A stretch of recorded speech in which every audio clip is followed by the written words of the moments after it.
There's a scene that plays out every dry season somewhere between Alice Springs and the Gibb River Road.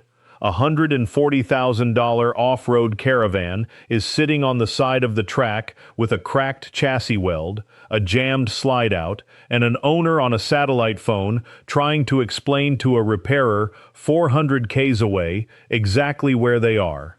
And somewhere behind them, a bloke in a 20-year-old bush tracker he paid 50 grand for is rolling past with a wave and a grin, not a rattle in sight. I see this story repeat itself over and over, and the lesson is always the same. Price does not equal capability.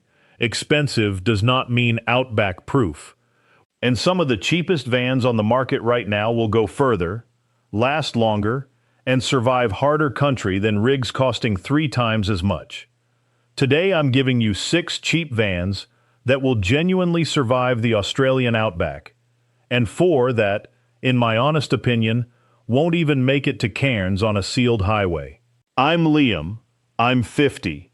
I've been around caravans and workshops my whole adult life. No sponsorships, no brand deals, no agenda. Everything I'm about to say comes from documented owner reports, independent reviews, ACK data, trade experience, and what I've seen limping into the workshop for the last 2 decades. Let's start with the 6 that'll survive. Number 6 is a used Kokoda.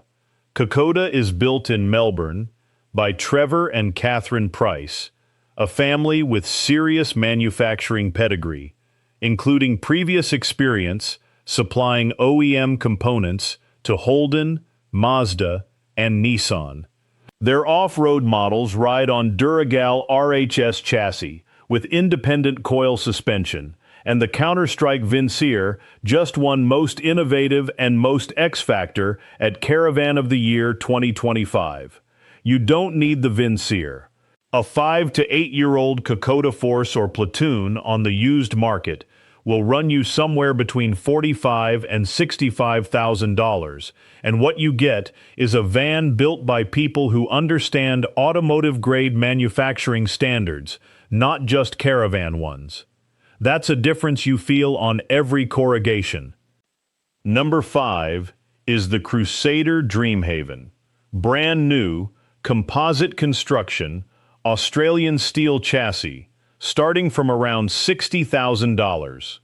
Crusader has won Caravan Industry Victoria Manufacturer of the Year 4 times in 6 years and holds the industry's only Master Manufacturer accreditation. The Dreamhaven isn't marketed as a hardcore off-roader, but here's what most people don't understand about Outback survival. It's not the suspension that kills a van over time. It's water. Water getting into timber frames, into wall cavities, into floors. Full composite construction eliminates that risk at the source. A composite van on corrugated unsealed roads will be standing long after an aluminium-clad timber frame van has started delaminating from the inside out. For 60 grand new, with the backing of the most awarded manufacturer in the country, this is the smartest entry point for anyone heading beyond the bitumen. Number 4 is a used Trackmaster Gibson. Melbourne built since 1995. Nearly 30 years of continuous manufacturing. The Gibson is a compact pop-top on a one-piece galvanized Australian steel box frame chassis with independent coil spring suspension. The ground clearance is enormous. The tare weight sits around 11 to 1,200 kilos, and the whole thing tows behind a mid-size wagon without drama. A 3 to 8-year-old Gibson will run you between $35,000 and $50,000 on the used market. That is serious Outback capability for the price of a decent second-hand ute.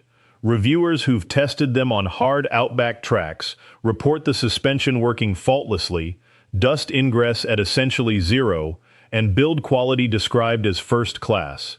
Cheap doesn't mean flimsy. Not with this one. Quick favor before I hit the top 3, and stay with me because number 1 is a van I'd back against anything on any track in this country. If this is useful, hit subscribe.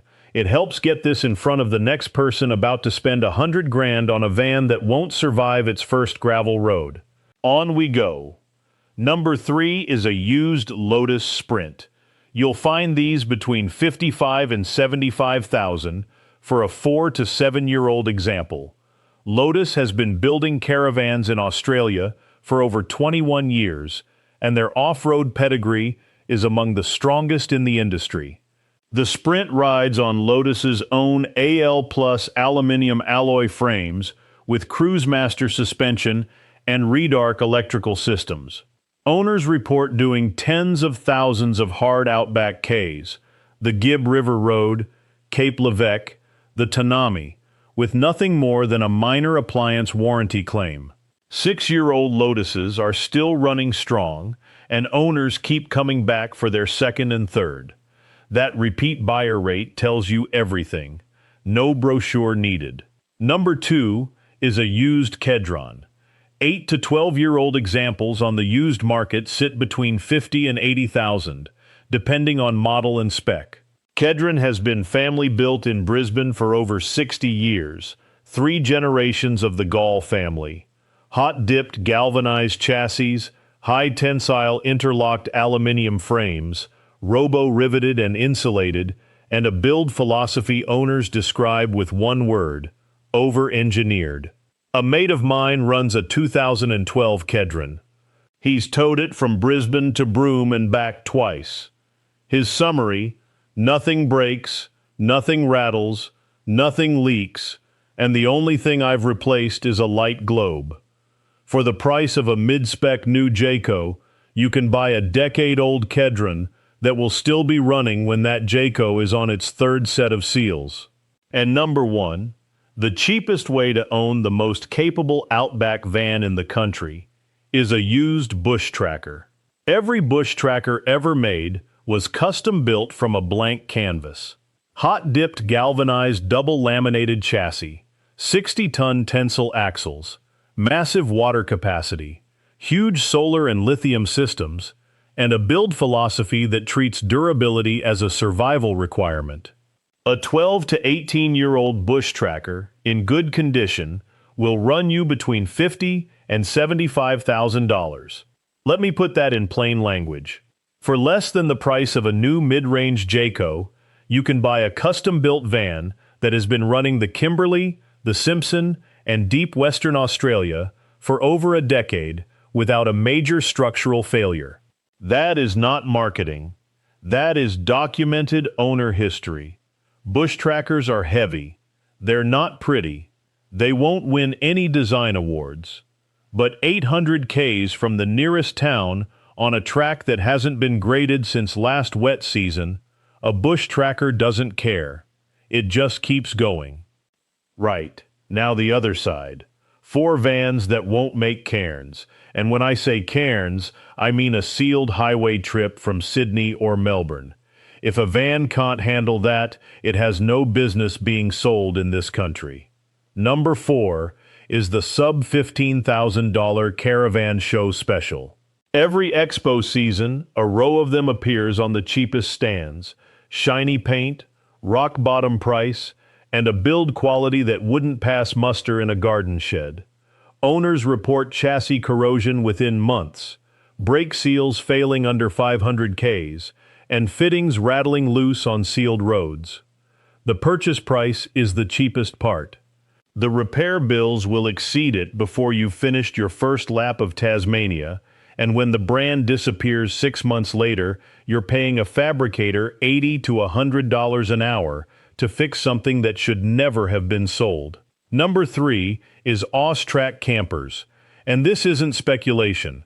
Independent consumer reviews document wheels shearing off, hitches failing, and A-frames separating during towing, a hot water unit that nearly caught fire inside a van while children were inside, bench seats that collapsed under a 3-year-old because the seating support wasn't built properly, and solar systems failing on the first trip. These are not Outback failures. These are highway safety failures on sealed roads. Austrac has 7 showrooms across the country, and the after-sales service is described consistently by owners as appalling. If the wheels are leaving the van on sealed bitumen, what exactly do you think will happen on the Plenty Highway? Number 2 is a COVID-era build, manufactured between 2021 and 2023, that has been sitting on a dealer lot for 18 months or more. The COVID boom pushed factories to their limits. Unskilled labor, substituted components, rushed production. An independent repairer in South Australia described these as the worst caravans out there, and the AXA's own data backs it up. If that van has also been sitting unsold in the weather for a year and a half, the rubber seals have degraded in UV, the batteries have sulfated, the tire compounds have dried out, and the canvas has started to perish. It's technically brand new, but structurally it's already compromised. Get an independent inspection before you touch it. And number 1 on the Won't Make Cairns list is any van marketed as off-road capable whose own warranty excludes off-road conditions. The ACT took Jayco to federal court in 2025 for allegedly showing Outback, all-terrain, and cross-track models being towed through creek crossings and four-wheel drive tracks in advertising, while the warranty specifically excluded damage from those exact conditions. The ads showed the van doing things the warranty wouldn't cover. If you bought one of these vans because of the marketing and drove it onto an unsealed road, you are driving unwarranted. And Jayco is not the only manufacturer doing this. If you own any van marketed as off-road, read your warranty tonight. Every word. Look for exclusions on unsealed roads, water crossings, and corrugated surfaces. If those exclusions exist, your off-road van is not covered for off-road use. You will not make Cairns via the Outback in a van the manufacturer won't stand behind the moment you leave the bitumen. So the recap. 6 that'll survive the Outback. A used Kokoda, a new Crusader Dreamhaven, a used Trackmaster Gibson, a used Lotus Sprint, a used Kedron, and a used Bush Tracker. 4 that won't make Cairns. Show specials, Austrac campers, COVID-era age stock, and off-road vans with on-road warranties. My honest takeaway is this. You do not need to spend $100,000 to own a van that will survive the Australian Outback. You need to spend wisely. The used market right now is full of properly built vans from stable manufacturers at prices that would have been unthinkable 3 years ago. The correction that's destroying reckless brands is creating extraordinary opportunities for smart buyers. Do your homework, check the chassis, check the builder, and never, ever take a van off-road without reading the warranty first. Share this with someone planning a big lap. It might save them 50 grand and a sat phone call from the middle of nowhere. I'll see you in the next one. Check what's underneath before you check what's inside. This content reflects the presenter's honest opinions based on publicly available information including ACT reports, federal court records, independent product reviews, published recall notices, consumer review platforms, and first-hand trade experience at the time of recording. Individual experiences may vary. Always conduct independent research and seek professional advice before making any purchasing decision.